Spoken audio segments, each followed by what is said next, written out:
I've always been lousy at keeping track of current events.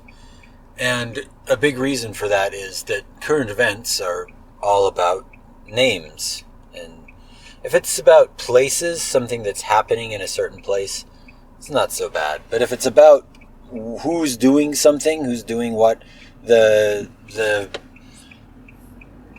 whatever official and whatever authority over whatever agency, it's all about somebody's personal name. And I get fixated on names of people. I don't move along. Everybody else just kind of moves along with, okay, this refers to this name or this word refers to such and such a person or an office or a thing and a moving part. And we can just kind of understand this is what's going on. We know enough to call it out so that we can keep mental control of it, and off we go. And my handicap is that I get fixated on the words for things and the names, especially the names for people.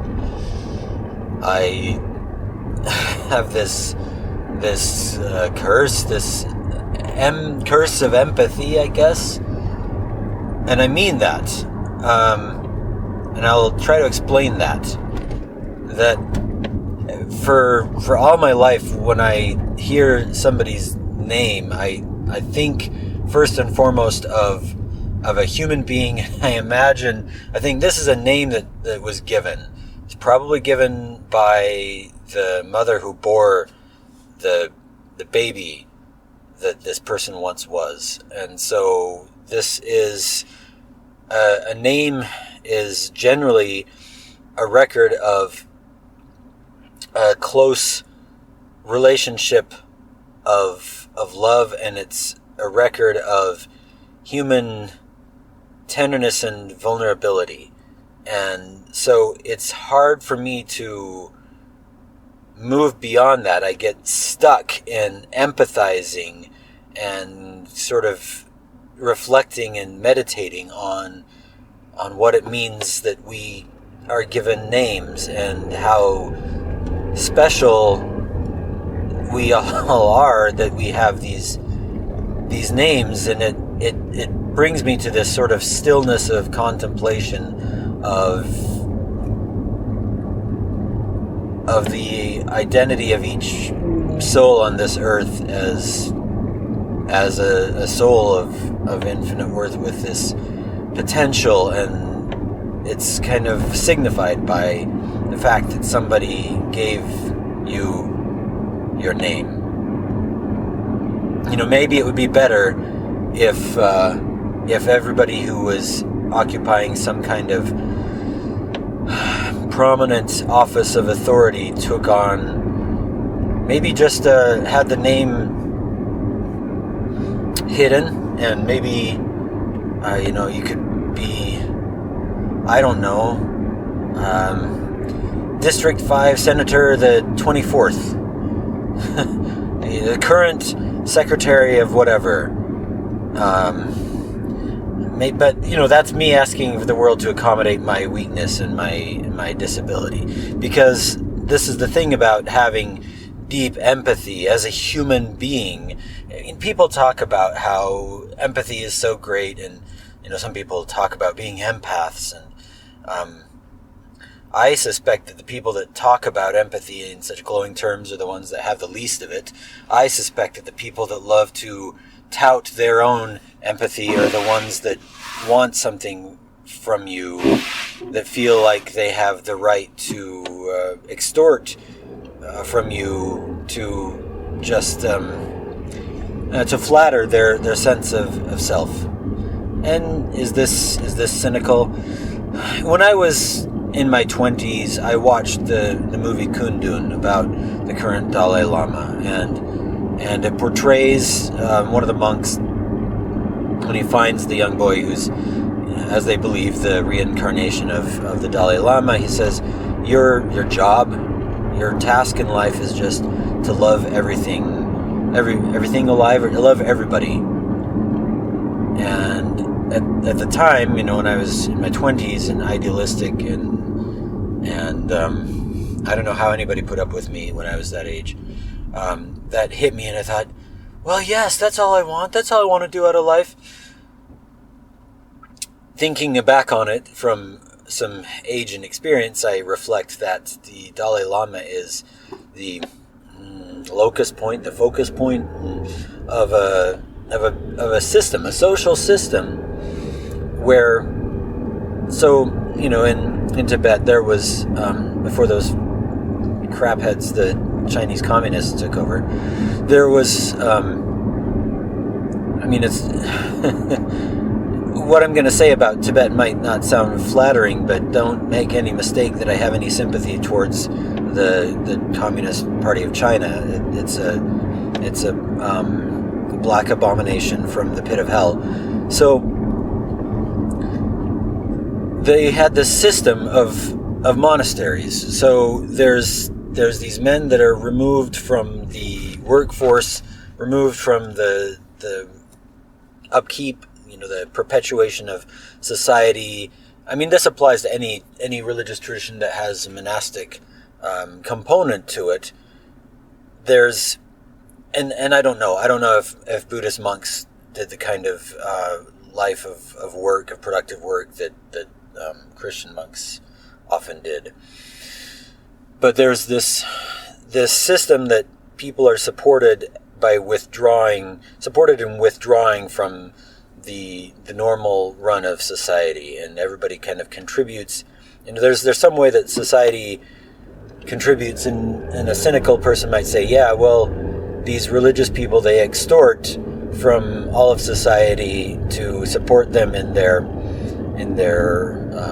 idleness. I mean, I'm sounding kind of like Korihor. And the thing about Korihor is that he had some objections that are really appealing in the way that he makes his argument is really resonates with some. It's kind of hard. You have to think and you have to think and reflect and look at the picture kind of broadly to refute somebody like Korihor, because there's this sense of unfairness that he evokes. How is it fair that some people who proclaim themselves religious are able to command the resources of other people to support them in not taking part in society? Now, part of Alma's refutation of that was to show that Korihor was giving a false charge as to how the judges were doing it. But I think about somebody who's in a religious system where, if I wanted to say, yeah, I just want to be able to live my life abiding in this state of empathy and of loving everybody, how am I ever going to be able to really be a productive member of society? I mean, really. If I'm more of like a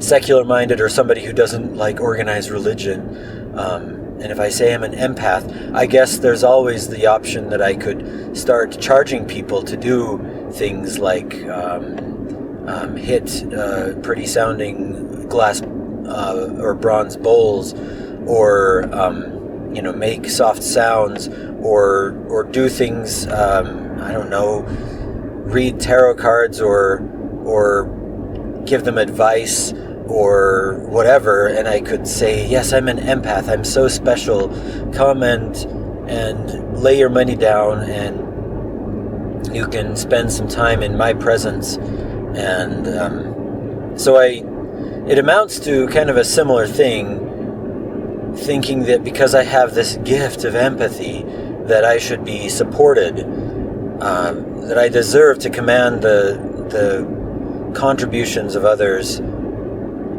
to support my life and my ease. So yes, I regard high sensitivity, which is maybe a different sort of thing, a different phenomenon. I think you could probably be high sensitive, as they say. I prefer to say too sensitive. But you could be a highly sensitive person and maybe not have very strong empathy to other people. You could be a very selfish, highly sensitive person. But high sensitivity and empathy I don't think of as strengths. I experience them, and I haven't experienced them as strengths. Thank you very much. I have experienced them as handicaps, as severe impediments to getting into the game of life and the way that people get in there to the world and go out in the world and take our chances. Luck is golden. She favors the bold. That's cool. I could sing the whole of Roll the Bones to you. I've talked about Rush songs and Neil Peart's spells, and it was probably good that I listened to so much Rush as a teenager, because it kind of instilled some sort of sense of spine and of risk-taking and of willingness to engage the uncertainty and the danger of life and get in there and do something. Because getting in there, getting out there in the world and doing something and being active and being productive do not come easily or naturally to me as somebody with excessive sensitivity and excessive empathy. Empathy I experience empathy as paralyzing, that I melt into the emotional state of other people. I contemplate the woes that people face and the sufferings that they have, and I am reduced to uselessness. I just want to collapse on the floor. If only I could be some kind of monk and just sit and abide in this stillness of love and my heart overflowing and stretching my arms as wide as eternity, and all eternity shakes. I empathize with the account of Enoch having his vision, and he sees God weeping. So do we not believe that God possesses this kind of empathy? The problem, the difference, of course, is that God can do something about it. God has at least the master plan and the capacity for changing our hearts and leading us along a lifetime of repentance to bring us out of this arena of rock'em sock'em, hard knocks, everybody against everybody else, constant sandblast of horror in your face. So God's able to encompass that. For one thing, God affected the infinite atonement for the reconciliation and the forgiveness and remission of our sins. So with that great empathy, that infinite empathy is power, sufficient power and all sufficient merit. And human beings, there's no human being who has that. So for a human being to have empathy is like to see a glimpse of this vastness that you are totally inadequate in the face of it. And so it could, if I am mindful, I can allow this to help keep me humble and to recognize that I can't hardly do anything about all of the problems and suffering that I not only witness firsthand but hear about and read about and know about in various ways, or just simply intuit or imagine. It's bad enough that I don't know what to do for the suffering that I do witness firsthand, because, again, my sense of empathy is so strong that it just makes me tend to melt and to become incapacitated, and that does not do any good. And so I don't see how my empathy does anybody any good. I guess again, if I can maybe sometimes I've been able to do some things. I mean, the the the bleeding heart is always there as sort of the background radiation, and so for example, in raising my children, okay, I grant that having that bleeding heart has been a way for, because I can't ever quite ignore it. It's made it so